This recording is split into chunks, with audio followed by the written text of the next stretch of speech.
Okay, let's go ahead and get kicked off so we can respect everybody's time.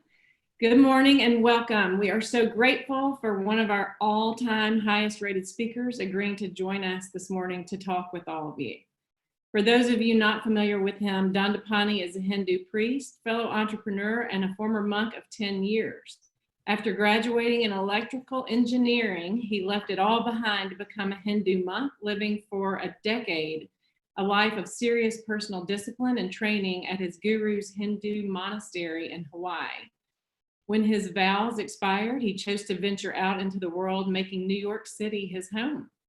His mission is to help people live a life of purpose and joy by empowering them with tools and teachings that have been used by Hindu monks for thousands of years. Dandapani will share insights and tools to safeguard our mental health and strengthen your mind during this crisis. We are all having to make difficult decisions, and we need our mind in the right place to be able to do so effectively. So thank you so much for being with us today, Dandapani. I'll let you take it from here. You're most welcome, Samira. I believe you're muted. Am I? No, I am on. Can you hear me? No? We hear you. Yes. You can hear me. Okay, perfect. Awesome. Well, good morning, everyone. Thank you for turning up today. It's so good to see a lot of familiar faces again. And unfortunately, we have to meet under such circumstances, which is a shame, but such is the case. And I hope all of you are in good health, and your team and loved ones are also in good health, and none of them are sick. So today, we have an hour together, and my goal really is to share with you a few tools and insights that can basically help you safeguard your mind and strengthen your mind over the coming weeks and months. For me, the way I'm looking at this crisis is that it's more a marathon than a sprint, right? It's not going to end tomorrow. It's not going to end a week from now or 2 weeks from now. This is going to go on for a while. And we don't really know what the impact of this is, because no one has experienced this in the last 100 years.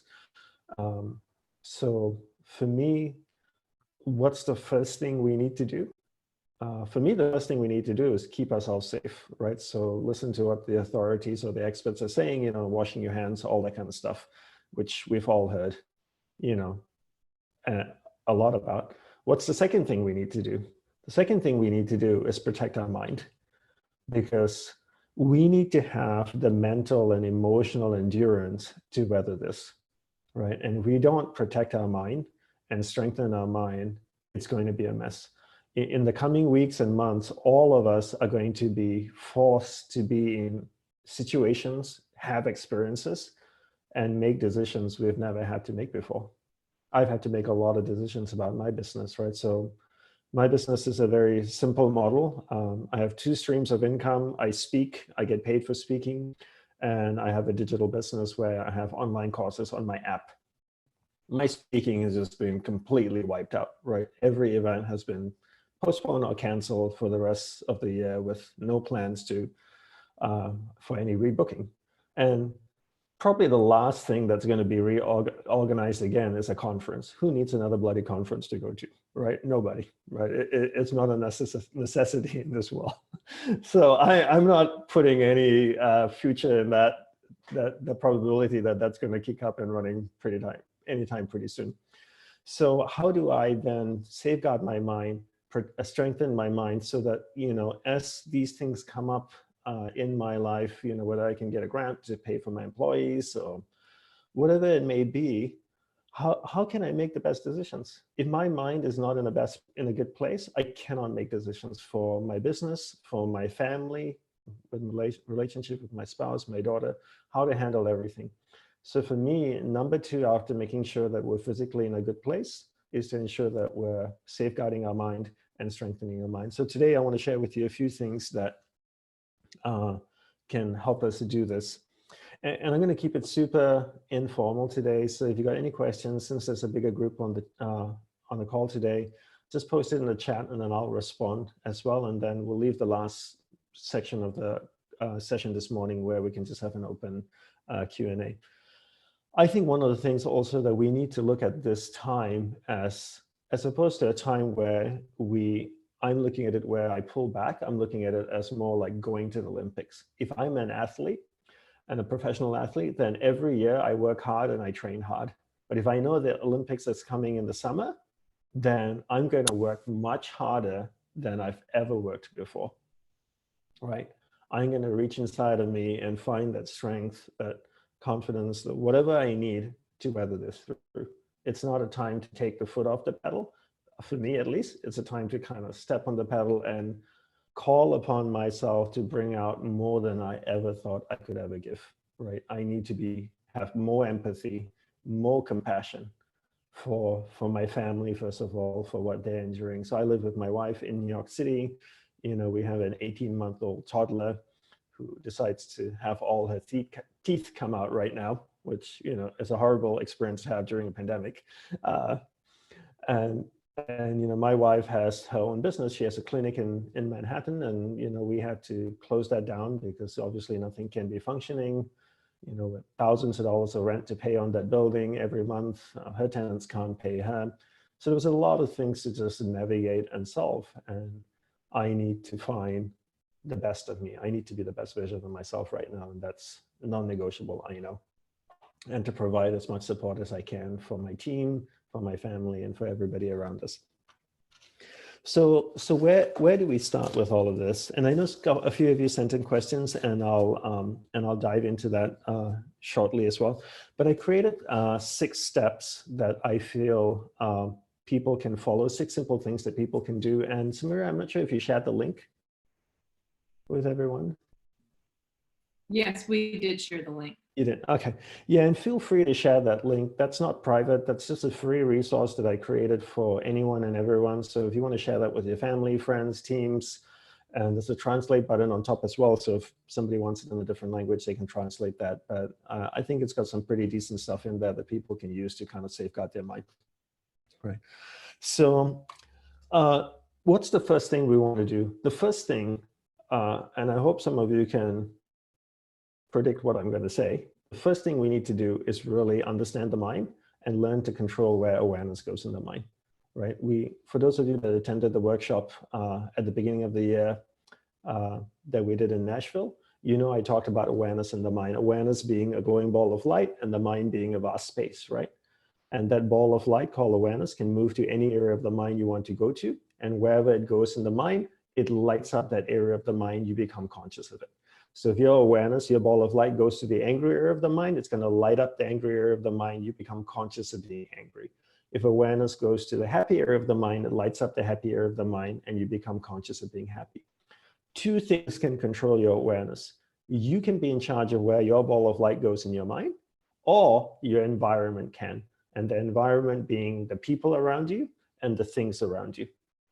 And this is the #1 starting place we need to work with, right? This is the foundation to overcome fear, worry, stress, anxiety, and to be able to then focus and keep our ball of light in the right place of our mind so we can make the best business decisions, the best family decisions that we need to make. But if we can't get this initial part right and down, we're always going to struggle because something or someone around us is going to dictate where our ball of light is going. And if they're dictating where our ball of light is going in our mind, they're going to be dictating how we're feeling. And if they're dictating how we're feeling, then we're up to the mercy of everything around us. So if I watch the news for 3 hours, I can guarantee you with all my training and practice, my awareness is going to go to the fear area of the mind, right? That's just what the news does really well. They're really great at taking your awareness, your ball of light, to the fear area of the mind, right? So what do? I don't watch the news, right? I control and I build my environment around me. So the #1 thing we want to do is learn the difference between awareness and the mind. 2 completely different things. You're either in charge of your awareness or something or someone around you is in charge of your awareness. And we talked quite extensively about this at the workshop just a couple of months ago. So I don't want to spend too much time on this because we did cover it quite a lot recently. And then in the link that Samira sent you, it's in step 1. There's also, for those of you that didn't attend the workshop, there's a link to my TEDx talk that's 18 minutes long that dives extensively into this. And that's a free resource online that you can go listen to. Any questions about awareness in the mind before we move to the other steps? I don't want to spend too much time on this since we recently did talk a lot about it.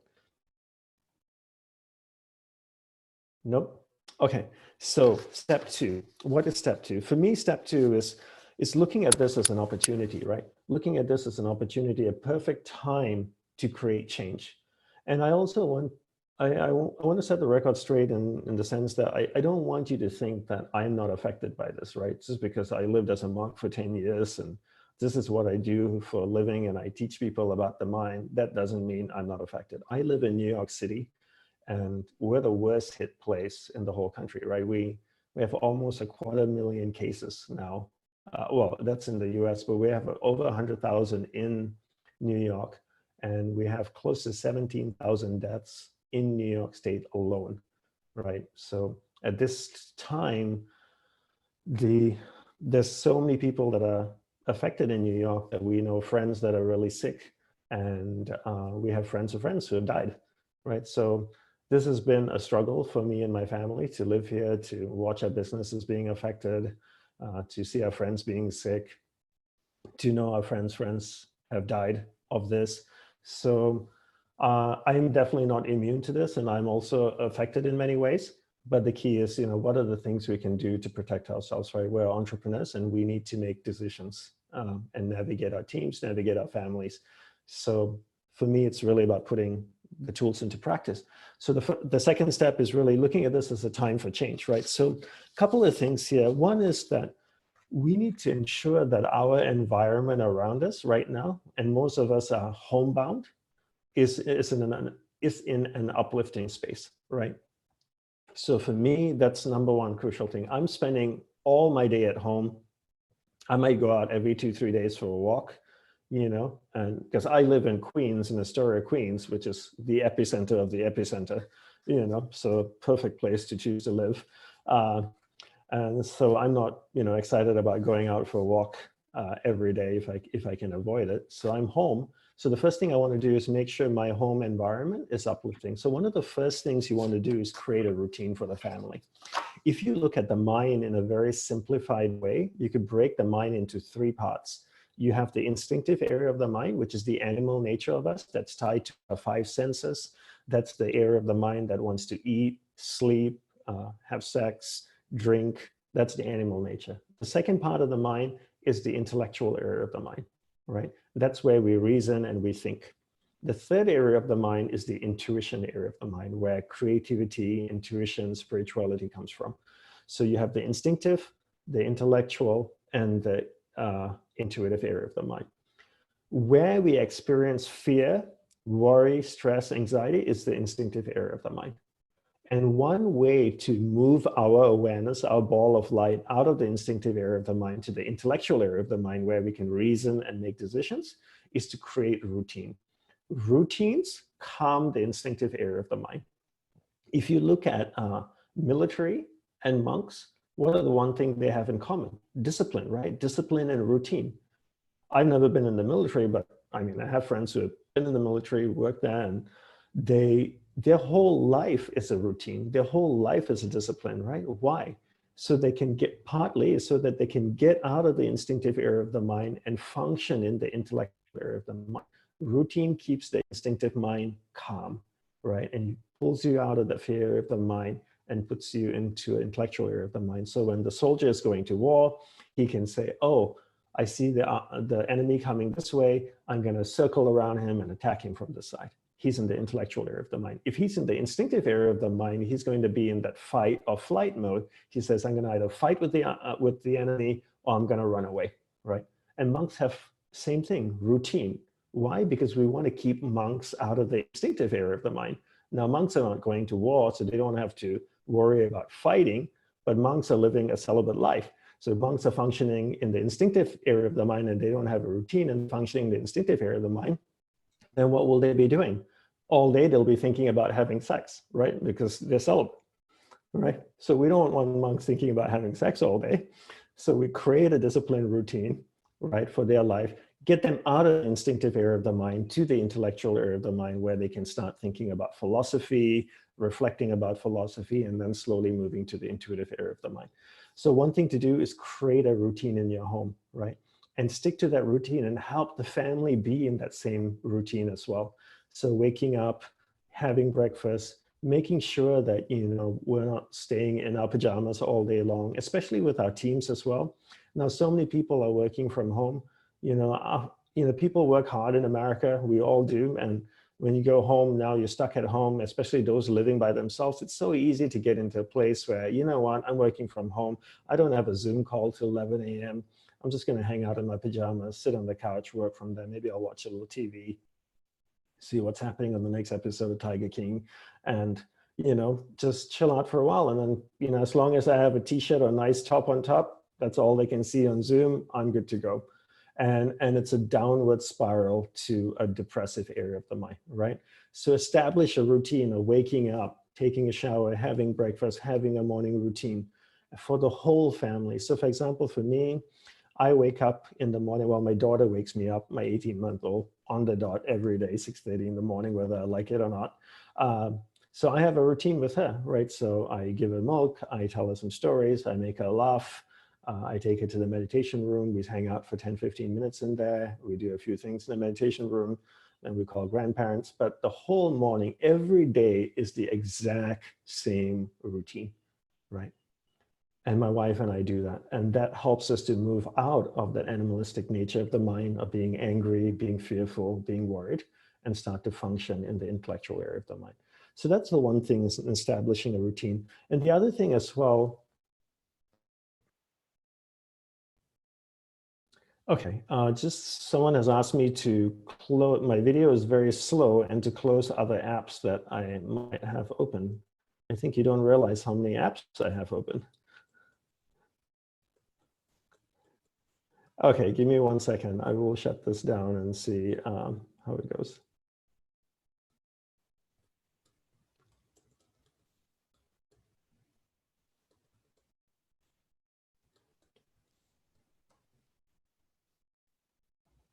Okay, so hopefully that's a little better. But the other thing with routine as well, something that my guru used to say in the monastery is keep a loose weave. If the weave is really tight, nothing goes through it. If you keep a loose weave, you allow the small things to slip through, right?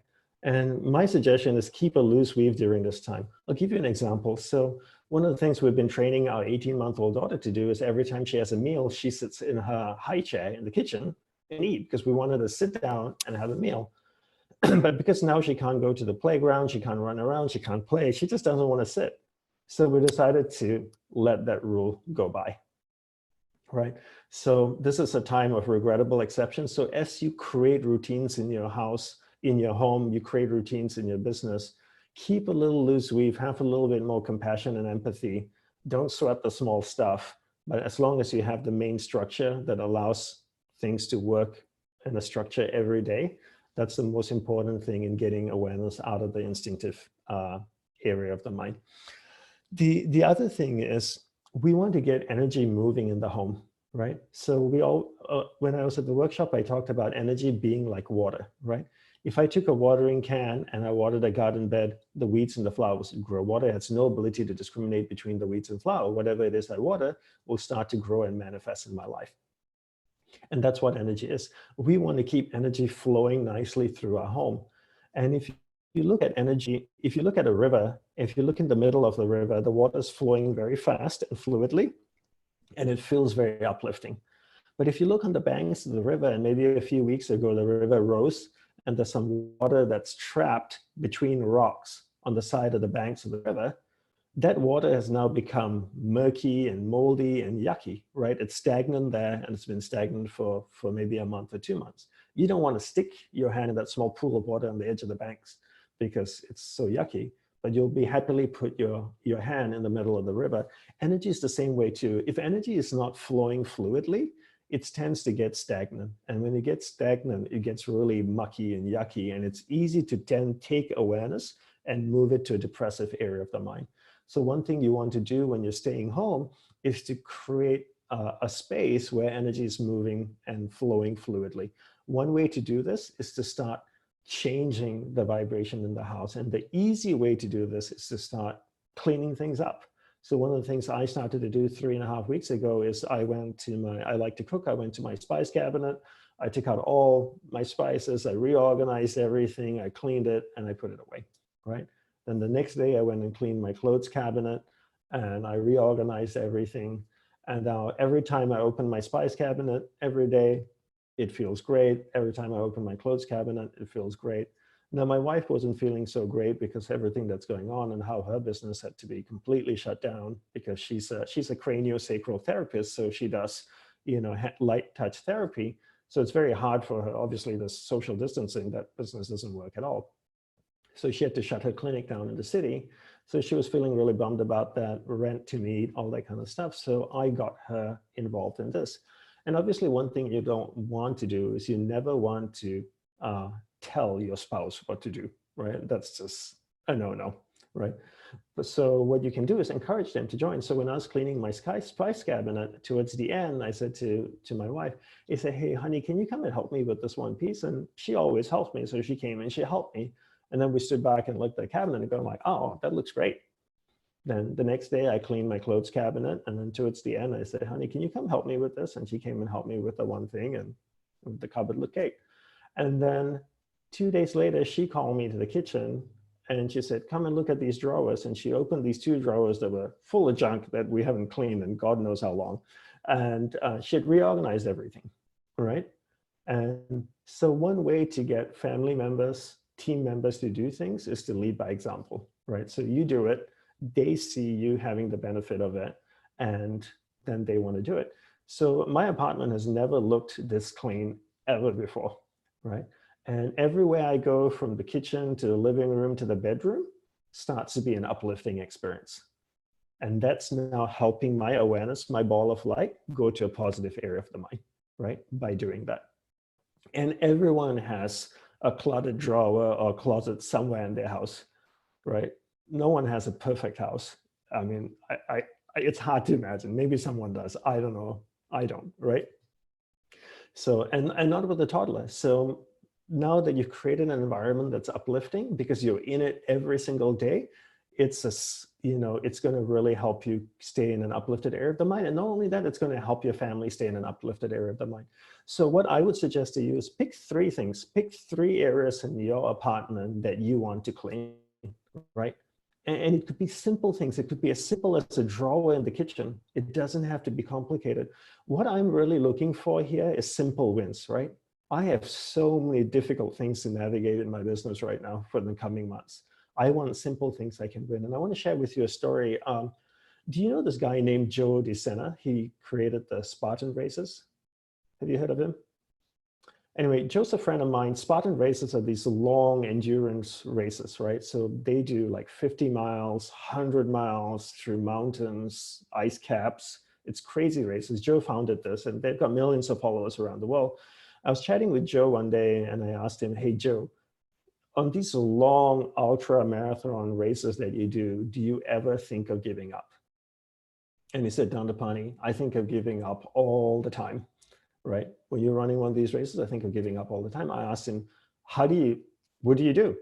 He says, when I'm running the race, I look at that tree that's 30 feet in front of me. And I said, my goal is to get to that tree. That's all I need to do. I get to that tree. And when I get to that tree, I see that boulder 10 feet in front of me. And I said, I just need to get to that boulder. And when I get to that boulder, I see that rock 20 feet in front of me. And my goal is to get to that rock. And I do that the whole 100 miles. And then I get to the finish line. And that's how I do it. And I look at this experience that we're all having with this pandemic, that this is a long 100-mile race, right?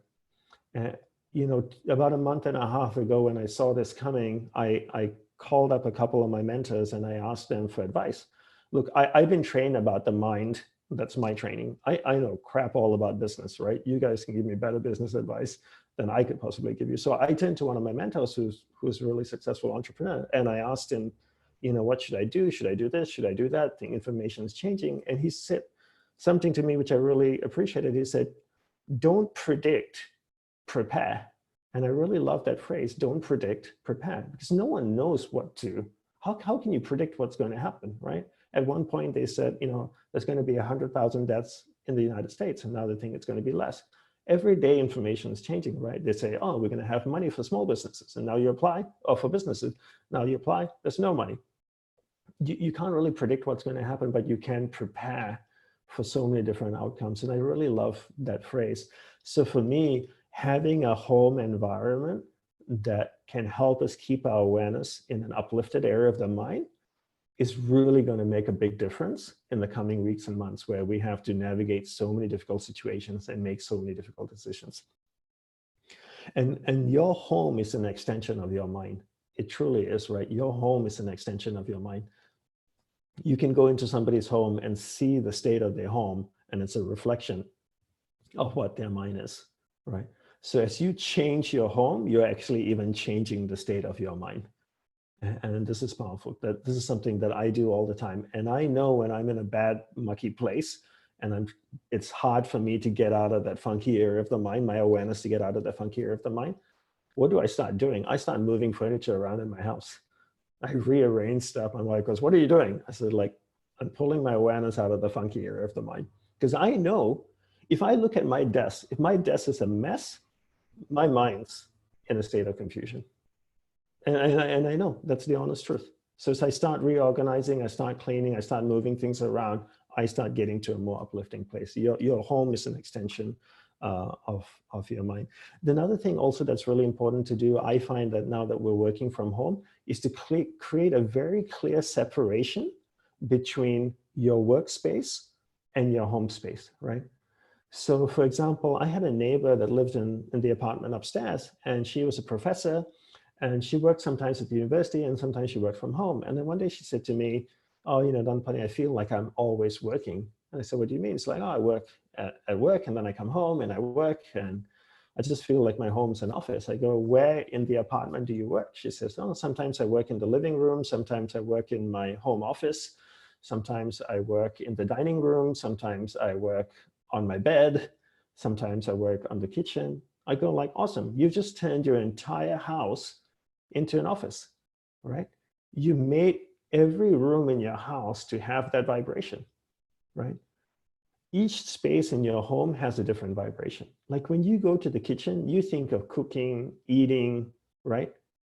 You go to the bathroom, you think of doing bathroom things. You go to the living room, you think of hanging out, reading a magazine, watching TV, chilling out. You never go to the living room and think, "I need to pee," right?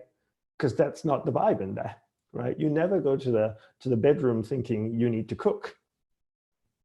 The bedroom has a different vibe.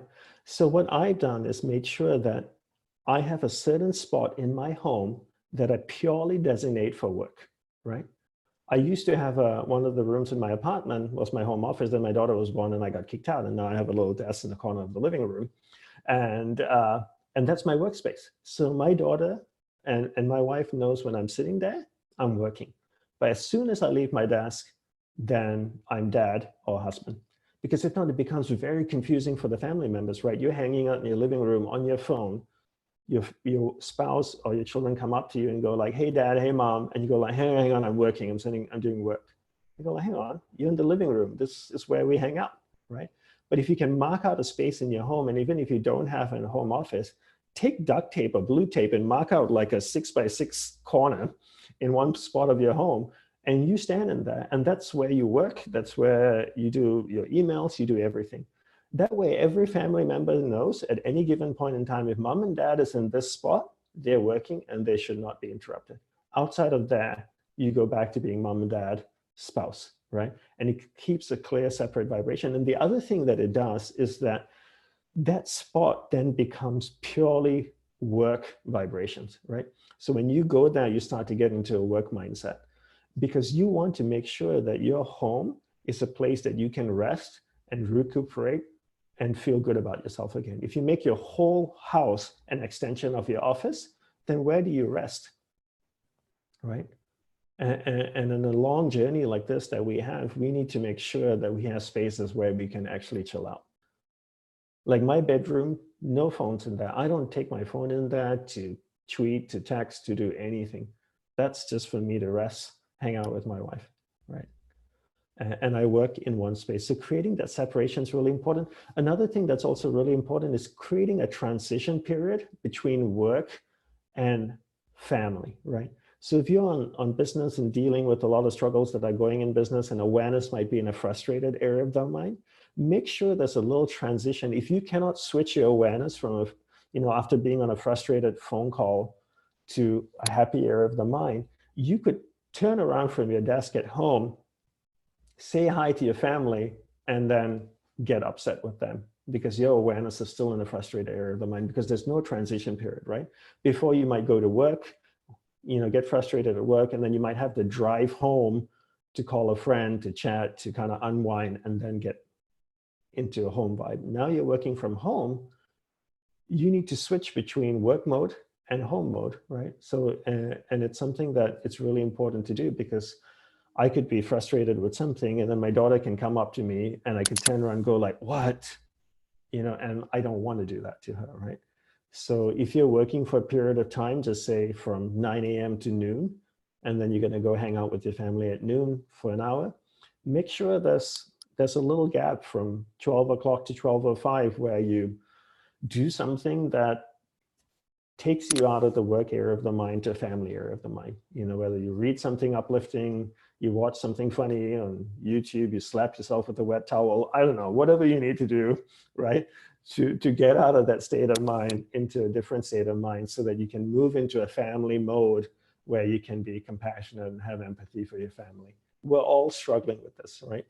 Our spouses are struggling, our children are struggling, everyone is struggling with this in their own way. And we just need to be in a space where we can have extra empathy and compassion for them. So just to recap here really quickly, find 3 things in your home that you can clean and change, right? And periodically, if you find that's making a difference, then start picking one thing. Every few days, get your family involved, make it a fun project to tidy up one space. And my suggestion is start with a common space so everybody in the family can experience that every day, right? And then every time they open the shoe closet, they go like, oh, wow, this looks so amazing, right? And they feel uplifted by it. That helps keeps everyone's spirits uplifted.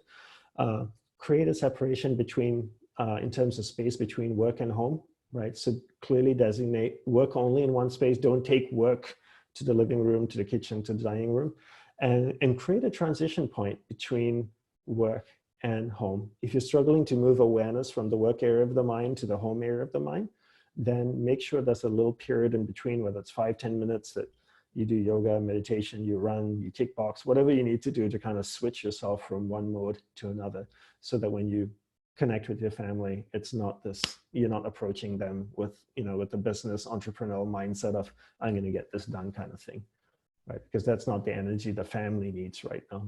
The business might need that, but the family doesn't need that energy. Any questions around this before I jump into the next step?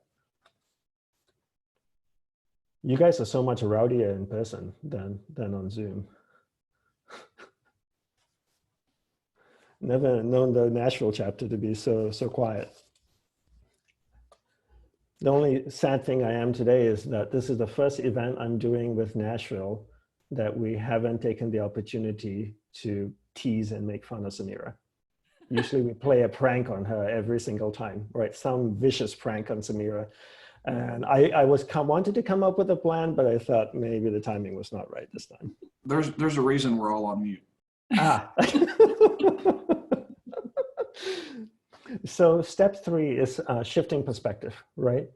I think it's so easy at a time like this, especially for our children, to get to a place of what I don't have, right? It's so easy right now to go like, oh, I don't have this, I don't have that. And not only children, even adults, right? I see on social media posts, people that I know posting going like, oh, I can't go out and go to the gym, and I can't go and do my usual things that I do. This sucks. I'm tired of being confined at home. And I'm like, really, dude? This is not a problem. This is an inconvenience. There are over 100,000 people dead around the world, millions infected. The economy is crashing. The whole world has come to a screeching halt, literally. And you're worried about not being able to go out and exercise? I mean, that's not a problem. It's an inconvenience. I'm grateful I have a home, an apartment. I have electricity. And you know what else I have? I can turn this thing and I can have fresh, clean water come out of it. I don't know if you got one of those things, but I have one of it in my home. And I can drink that water And most people don't have clean, fresh water. I have food, I have internet, I have a family, you know. I'm so blessed. I really am. You know, if I take that attitude of I'm grateful, then my perspective changes. As opposed to seeing all the things that I don't have, I'm looking in now at all the things that I do have. And all of a sudden I'm going like, wow, I'm in a really good place. And how then can I navigate from where I am, right? So one of the things I've done is to every morning do a little gratitude exercise. I write down 3 things I'm grateful for, right? It could be in a piece of paper. Okay, so would you share a few things, positive things you think the situation will potentially create? The situation meaning the whole pandemic? Is that right, Rob? Yes, okay. I'll circle back to your question in a second. I'll just wrap up this gratitude thing. So, so every morning I do a gratitude exercise. I write down 3 things that I'm grateful for. I use my app, which there's a free journal. It's a free app to download if you want to use that, or you can write it in a notebook. I use the app and I write down the 3 things I'm grateful for. And then the app also allows you to download everything if you ever want to, you know, print or collate it or anything like that. In expressing gratitude, be specific. And that's an important guideline. When I was in the monastery, my guru gave a talk. And after the talk, I went up to him and I said, Guru Deva, that was a great talk. I really enjoyed it. And there was a senior monk standing next to me and he heard me say this. And then a day later, he came up to me and he said, that was very sweet of you to tell a guru that you enjoyed his talk. But next time, try being specific. And I asked, what do you mean? He said, you could have said, Guru Deva, that was a great talk. I specifically enjoyed this part that when you said this. Because when you get specific, you tell that person you were really listening, right? So for example, if your spouse made you dinner, you can say, instead of saying, thank you for a great dinner, you would say, thank you for a great dinner. I really love how you put that spice in the pasta. I didn't realize you could put cardamom in pasta. Wow, that tasted so good. And they go like, oh, you noticed, thank you, right? So be in expressing gratitude, be specific. So each time, every morning, it literally takes me, I would say 90 seconds to write 3 things down, you know, or 2 minutes that I'm grateful for. And all of a sudden it shifts my perspective to a different viewpoint. Like, wow, look at all these things I have already. I'm in a good place compared to millions of people around me, right? Austin, I totally agree with you. In a way, we're all forced to be monks for a short while. This is so true, right? And so the gratitude exercise is really important. And another thing, you can find someone to do it with, right? So have a partner, whether it's a forum mate, maybe everyone in the forum is doing this. I started a 31-day gratitude practice online where I reached out to all my followers and say, hey, let's do this for 31 days. So you could do it as a chapter, you could do it as a forum, you could do it with your spouse. My wife and I started doing it. That really made a difference to her state of mind because all of a sudden she realized like, wow, look at all the things I actually do have. My practice, her practice is not dead. It's just stopped for a while, right? And we can try and revive it. But she has a practice. She had a very, very successful practice, one of the best in New York, right? So, so when you start changing your perspective, you start changing how you view at everything when you start expressing gratitude. You know, Robin asking, you know, what are the positive things that this situation potentially create? I really hope that this becomes an opportunity for everyone to create change in their lives, not only in their lives, but also in the world, right? If a pandemic cannot get you to change who you are, what in the hell in the world can? Aliens? You know, a meteorite hitting Earth? I mean, it doesn't get much worse than a pandemic, right? If a pandemic doesn't change you, nothing will. And if you look at the subconscious mind, right, the second part of the mind, we talked about the mind having 3 layers, right? The subconscious is where all our habit patterns, our programming is. Look at the subconscious mind like a metal bowl, right? How do I change the shape of a metal bowl? I hit it with a hammer, I'm only going to crack it. But if I heat it up in a fire, it becomes bright red hot. And then I take a mallet and I hammer it, and I can shape it into anything I want. I can shape the bowl into a knife, into a giant spoon. And then when it cools down, it's going to remain in the shape that I shaped it in, right? Every crisis in our life, what it's actually doing is heating up our subconscious mind. Our subconscious mind gets really red hot, and now is the perfect time to shape it to whatever we want to do. And if we don't shape it now, that red hot shape it has currently will just cool down and remain the same shape. So if I heat up a bowl, and it gets really red hot, and if I don't do anything to shape it, in a few days it cools down, it'll still remain a bowl. It doesn't change. If you look at your life and you look at the life of people around you, when do most people make changes? I mean, entrepreneurs, yeah, especially EOs, who are really working on learning and working on themselves, we work hard at trying to change, but most people only change during a crisis. When they have a death of a family member, a birth of their first child, they lose a business, they lose a spouse, whatever it may be, those kind of things create change in people, right? But it's a big crisis situation. But now we have a crisis, and I think the best thing that we can all do is really say, how are we going to change our lives?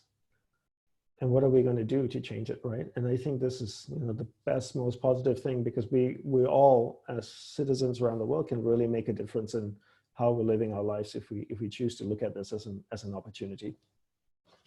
So step 4 is really about making a difference, right? How do we make a difference? I feel that people are so selfish. People always think about themselves. It's just kind of the natural way of people thinking. I decided to do an exercise. I decided to write down all the names of people that reached out to me to inquire how I'm doing. Because I thought, well, I'm living at the epicenter of this pandemic. How many people would reach out to me and check in on me and see how I'm doing? And I made a list of names, and they all fit on a sticky this big.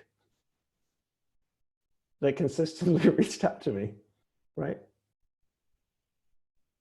I had one friend send me an emoji. Let me rephrase that. I had a friend that sent me an emoji. Just one emoji.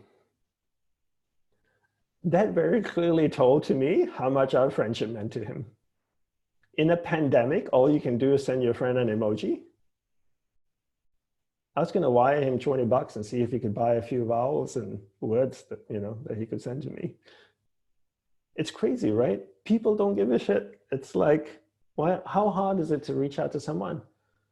Every day, I reach out to people around the world, my friends, and I ask them, how can I help you? Are you okay? Are you doing okay? And then in reaching out, be specific, right? Don't say, hey, how's your family? I reach out, hey, John, how are you and Lisa doing? And are your kids doing okay? Are they navigating this okay? Are you struggling with your teenagers? How are things going?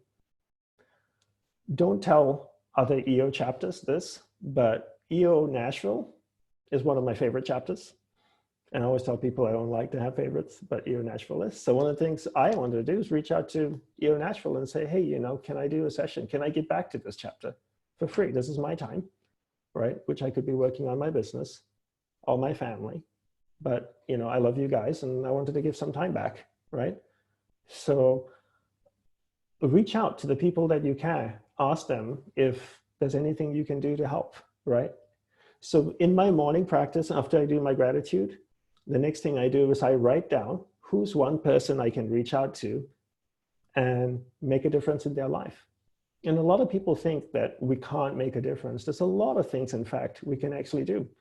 If you have kids, younger kids, you can get them to make thank you cards and send it to the local hospital or doctors, or even to the hospital in New York, right? And just say, hey, thank you for all the work that you're doing. We really appreciate you. You're making a difference in the world.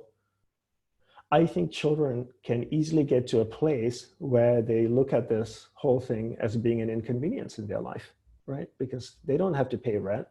Food appears on their table magically every day, right? They get free internet. It's like being at a 5-star resort in their life. There's no sense of purpose. And if you don't have a sense of purpose, then it's easy to get to a place where you start complaining. And if you have teenage kids, rally them up, ask them, what are we going to do to make a difference?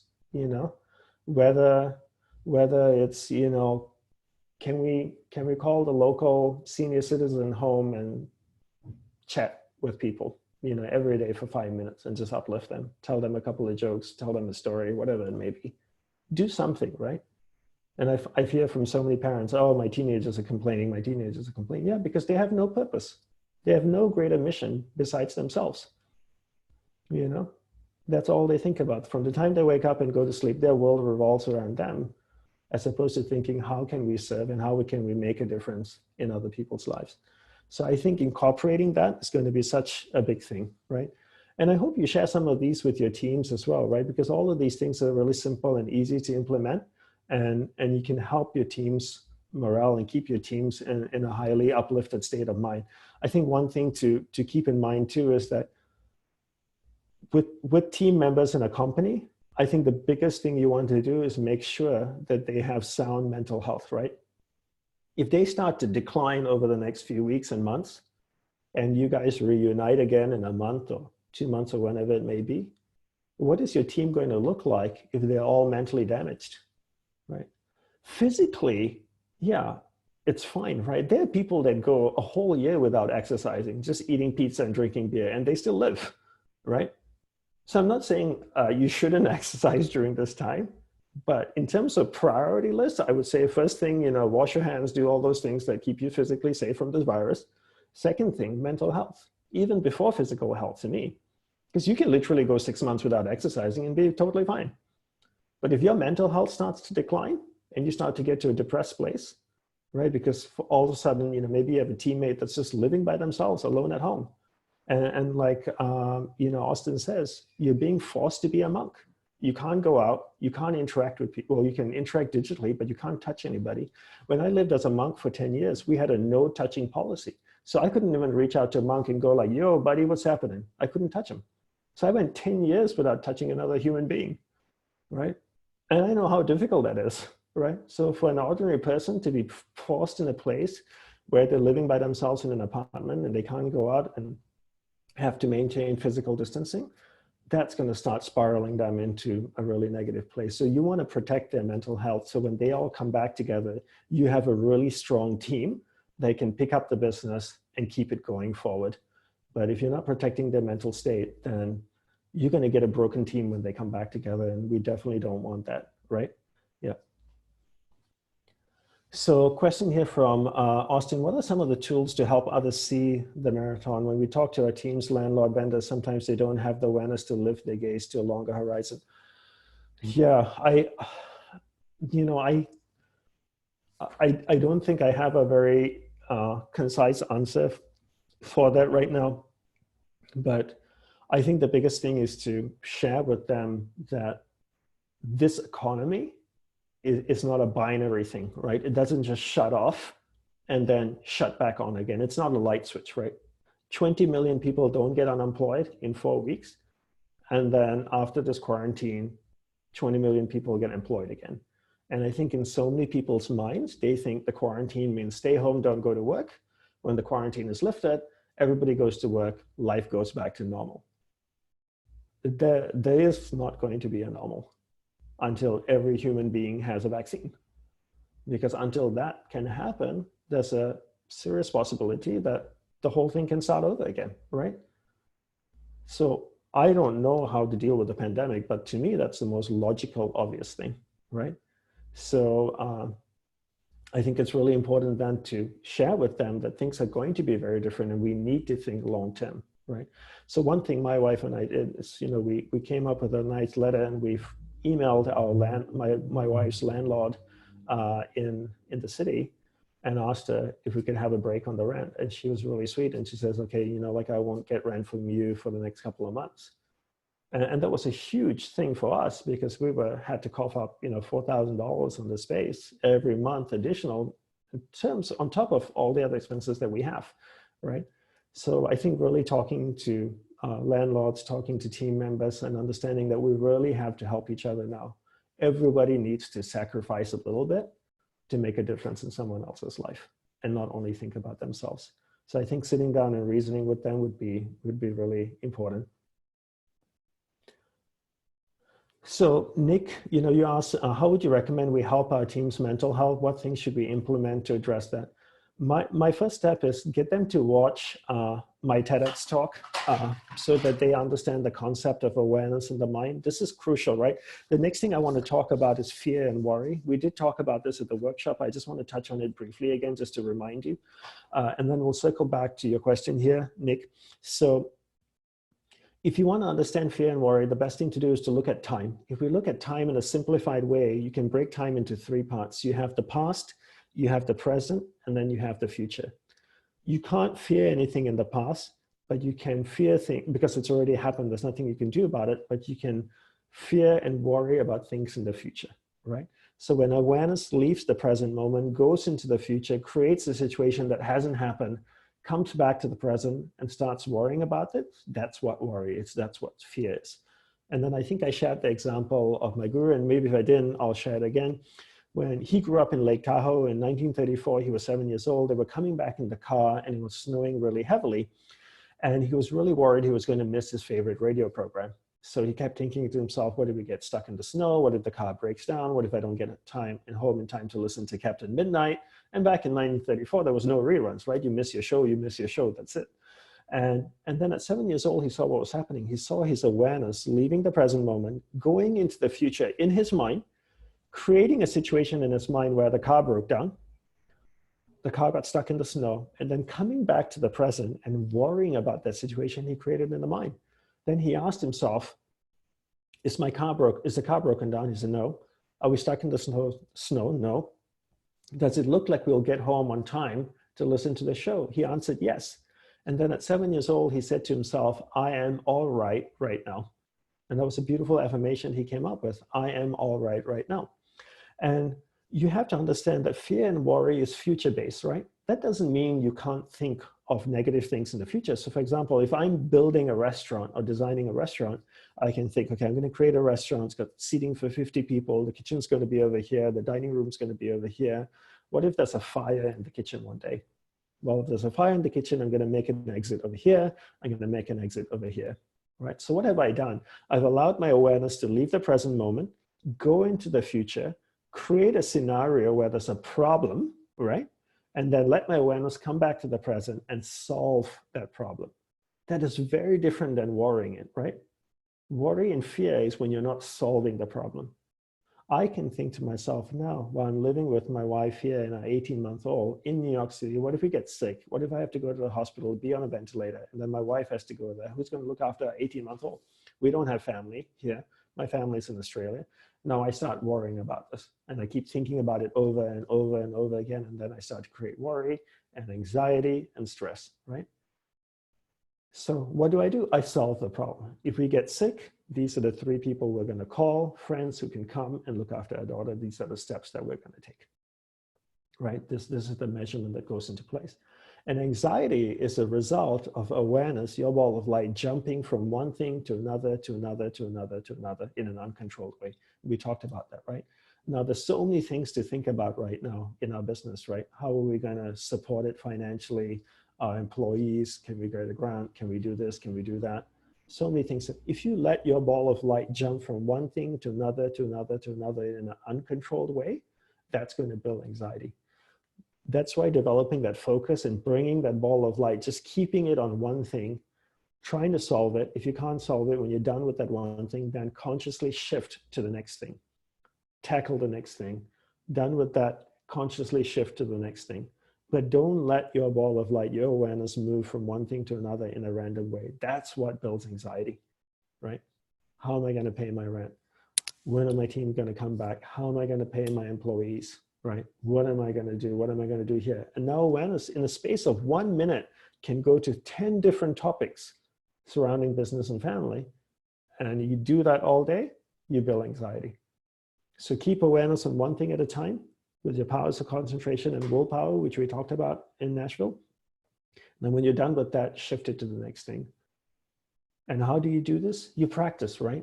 And we talked about it at the workshop, all the different things you can do throughout the day to practice this. And now's the time where you really have to exert your willpower to learn to control where your awareness goes, because the more you can control awareness, the more you can control how much fear and anxiety you have in your life. And I would say, teach your team this, right? That link that Samira sent out, those 6 steps, have all of the things I'm sharing with you there. And there's some videos that I've given free resources as well. I would, if you like, Rob, share it with your teams, pass it around and, and help them implement some of these basic things. If they start to experience fear and worry, show them what's happening. Tell them their awareness is leaving the present moment, going into the future, creating a situation that hasn't happened, coming back to the present, and then worrying about it. That's worry. So if they go to the future, create a problem, then the goal is now, how do we solve it, right? So a couple of questions here. So Elizabeth says, I started doing wellness Wednesdays for my team, bringing local people on Zoom meeting to educate and discuss wellness topics. I think that's a really great thing. You guys have so much access to so many resources, even each other. Get your friends, get your fellow EO members to jump on, talk to your team, share different insights, share a different perspective. That makes a huge difference. If you go to my YouTube channel, which is youtube.com/Dandapani LLC. I posted a video last night where I did an interview with a good friend of mine and his wife. Their names are Jim and Jamie Shields. They run a program called 18 Summers. And Jim is a very successful entrepreneur as well. And they do an amazing job with navigating family and children. So we did an hour-long interview. And obviously it's free on YouTube to listen to if you want. They share some really great insights on things that you can do with your children during a crisis. So that's a wonderful resource. And I'm going to start interviewing a lot of the friends that I know and start sharing and posting this on my social media, probably on YouTube and different channels as well. So hopefully that might be a good resource for you. I want to share a couple other things really briefly with you. Like I said, my specialty is not in business, it's really in the mind. That's what I did. So one of the first things I did when this started to happen was I reached out to a couple of my mentors and that have created a very successful business and said to them, holy crap, what's the first thing I need to do with my business? My friend Steve, who's, that I talk to regularly every week, and he's the one that said, prepare, don't predict. And I really like that phrase because I was starting to predict what's going to happen. And I was telling him all the different things I was predicting. And he says, don't predict, prepare, right? Another friend of mine that's created an amazing company here in New York, and they've actually redone their whole software in 4 weeks and given it to WHO to start using it. One thing he said to me is protect the bottom line, right? And there was another friend of mine that runs an extremely successful wealth management company in San Francisco. And he said the same thing too, protect the bottom line. And again, I'm only sharing what I've heard from them. And one of the first steps that I did was to really protect my business, right? Business was doing well last year, this year, and expenses were quite high. And one of the first things I needed to do was just protect my expenses. And look at it and see where can I cut spending. I just don't know how long this thing will drag on for, and I just need to make sure that my business can write it out. Another advice that I got was really good as well, was creating a short-term, a medium-term, and a long-term plan, right? What's the short-term plan now? Short-term plan in terms of family. How do we ensure that, the family's in good mental health, right? First thing, that everyone's in a good state of mind. For the business, what's the short-term plan for the business financially? How do we pivot quickly and do things that can make a difference? What's the medium-term plan and what's the long-term plan? I haven't, to be honest with you, fully figured out all those pieces, but I'm starting to get a clearer picture now of how to navigate if I break it down into these smaller chunks for myself. Any questions on some of the things that we've talked about? And I know, some of you have sent questions in, and I know one question is, how long will we be in this new normal, and what will my business look like on the other side of this? I have no idea, right? I've never been in a pandemic before. So what is the new normal? I have no idea, to be honest with you. My sense, I know a couple of people that are very influential that are really dealing with at the very high level. We kind of know a lot of what's going on. And for them, they're saying that there's no new normal, right? Unless there's a vaccine that everyone can take, travel is going to be hindered. And I talked to my parents in Australia, and they said that they just came out with a new rule that no Australians can travel outside of the country until 2021. And you think like, wow, that's crazy, right? That's the rest of the year. No one can leave the country, right? They've really locked it down.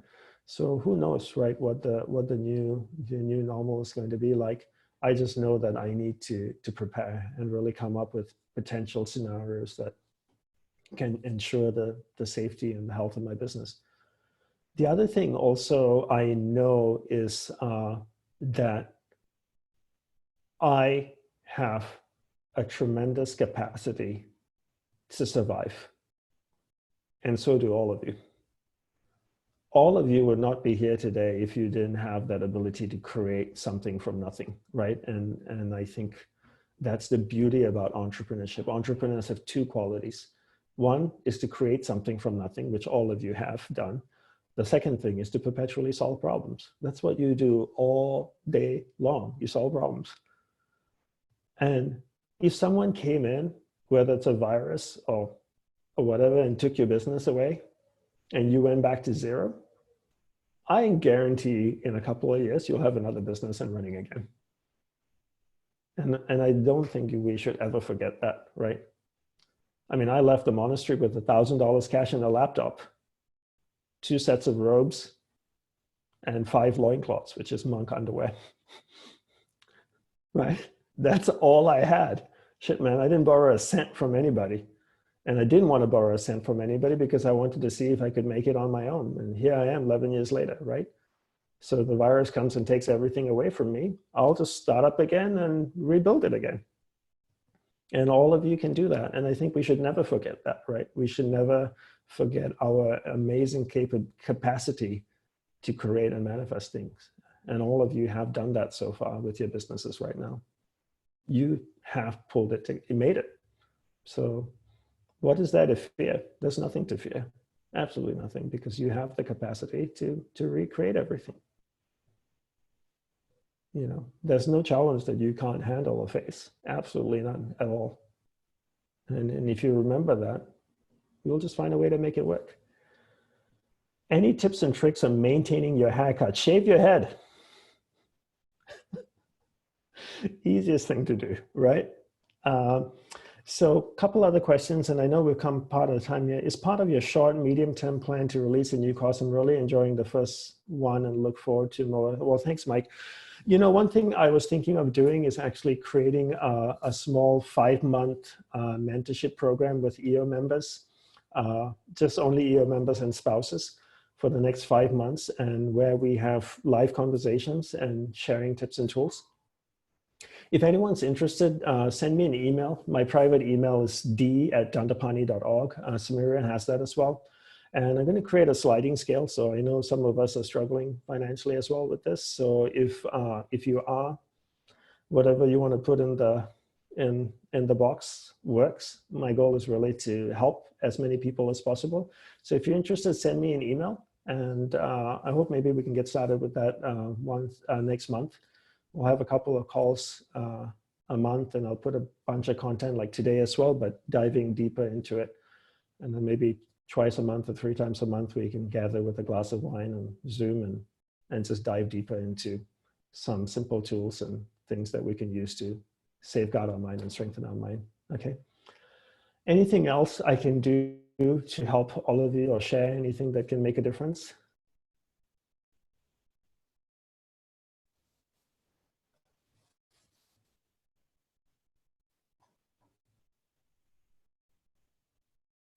Oh, you're most welcome. I'm happy to do this. You guys are amazing, and just again, keep in mind that you have the capacity to write this out and make everything work. You really do, and never ever forget that. And again, most important thing, like I always say at the end of every workshop, awareness in the mind. I know I repeat this like a parrot over and over and over again. But if there's one thing you can take away from me, learn to control your awareness in your mind. And once you start to do that, you'll see how powerful it is and how much you can use that to overcome fear, worry, anxiety, and make a massive difference. You know, literally, that's my one thing. If I was dying right this moment, I'd say the same thing again to you. Right. Okay, guys, if there's no questions, I'll let you guys go. Thank you so much for joining, Samira. Thanks for organizing and putting this together. And yeah, send me an email, d@dandapani.org, and we'll keep going. All right. We'll talk again soon. Thank you so